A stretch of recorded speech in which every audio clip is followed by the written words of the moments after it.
Here's a small group of publications by prisoners of war. Because when they got back, people said, "What happened to you?" Now this chap Hansley was first reported to have been killed in action. So he wrote this little book, 2.5 years a prisoner of war in Turkey. Just a very small little publication. T.W. White, later Sir Thomas White, he was Australian High Commissioner in London towards the end of his career, guest of the unspeakable.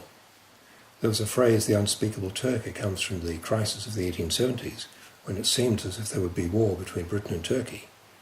And so Thomas Carlyle, the essayist, said the unspeakable Turk should be expelled, bag and baggage, from the Bulgarian province that he has desolated and destroyed. The phrase, the unspeakable Turk, survived and lasted for at least 3 generations. So when White wrote this book, Guests of the Unspeakable, people knew exactly what he meant. They got back from having horrible experiences. The Turks took 70 prisoners of war, Australian prisoners. That's all, 70. Most of the rest, of course, were killed. Of the 70, 45 survived. That's all. Of the 45, 5 wrote their memoirs because they wanted people to know what it was like. All 5 are in this collection. Now here are 2 from German, prisoners of war of the Germans. This chap, likewise Dent, Captain Dent, was reported to have been killed in action. Later, it was known to have survived. If you take a look, you can see that this was printed at Narrabri. Again, the family wanted to know what had happened. So he had 50 copies of this printed, that's all.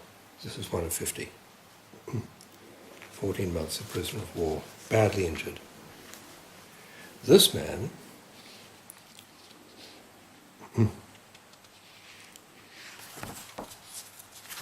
most remarkable, name of Horner. His officer was captured, and so he went along too.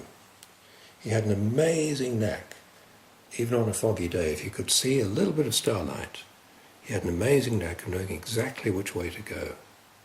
But it didn't stop him falling into the hands of the Turks.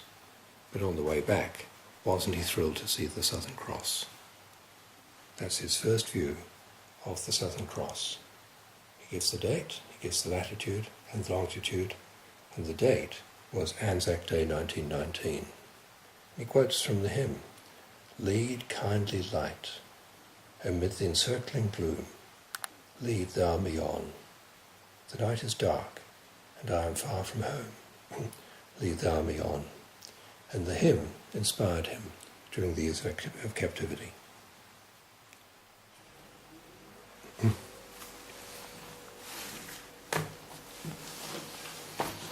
It vastly irritated White that